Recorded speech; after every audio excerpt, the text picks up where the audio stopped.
Most people think that the Hall of Presidents is just a Disney animatronic show, but they're wrong.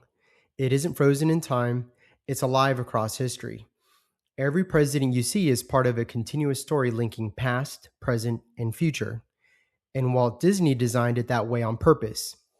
Today, in this episode of Theme Park Philosophy, we're going inside the Hall of Presidents to uncover how Disney transformed a theme park ride into a ritual of American power and why it's more powerful than any history lesson you've ever seen. Most guests expect a simple historical showcase, but the Hall of Presidents isn't just about history, it's about continuity.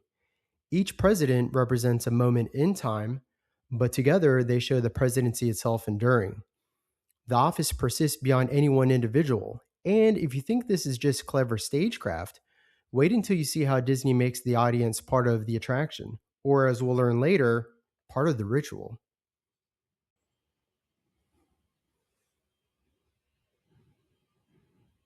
When Roy Disney opened the attraction in 1971, he wasn't just preserving history.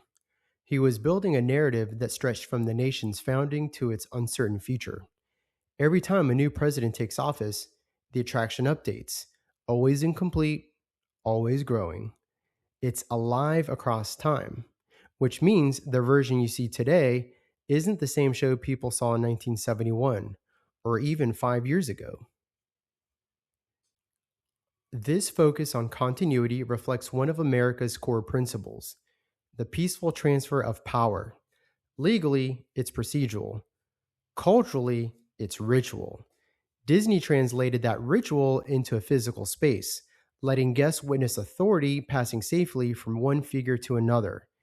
And that ritual has an even deeper significance, something philosophers call civil religion.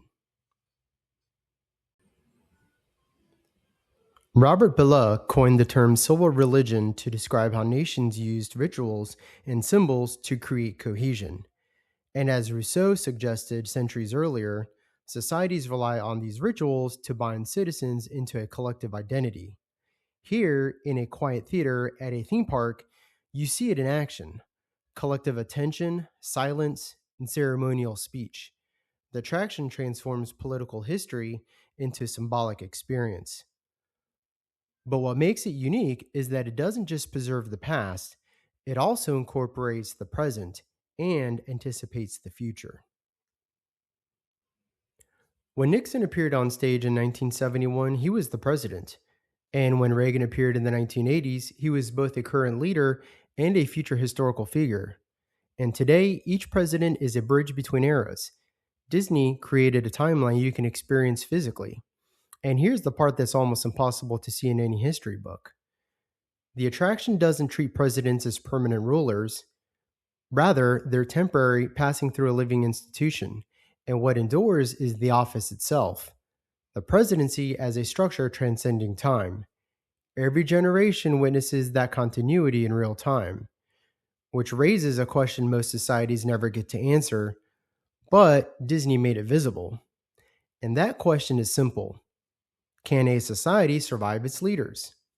Rousseau argued that civic rituals are essential to maintain social cohesion, and Bellah later applied this to modern democracies. In the Hall of Presidents, repetition, ritual, and performance let the audience witness the nation's continuity and participate in that civic ritual themselves. And Walt Disney's fascination with Lincoln explains why this effect is so profound. Disney started with Abraham Lincoln, who represented survival during the Civil War.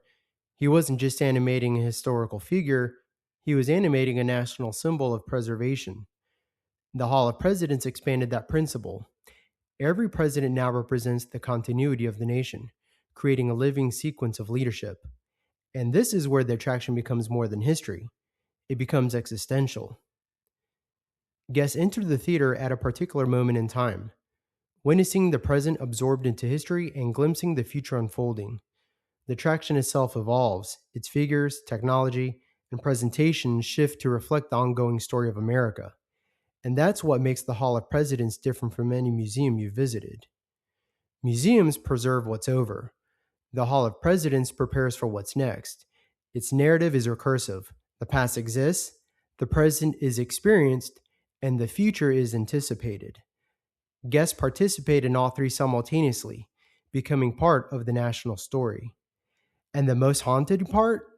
The empty space is reserved for future presidents. The story isn't over. Each new presidency will be added. Each audience sees their own present absorbed into a continuing sequence, and every performance reinforces a civic myth, and that is that the nation endures. The ritual repeats, the lineage continues, and the story is renewed daily. In other words, Disney didn't just animate presidents, he animated the American story itself. The Hall of Presidents transforms a theme park attraction into a civic ritual. It shows that individuals pass, time moves forward, but institutions endure. Guests are not merely spectators, they are participants in an ongoing national narrative, witnessing the presidency across past, present, and future. Walt Disney made history feel alive, and he did it through storytelling, ritual, and continuity that no textbook could replicate. And fade out.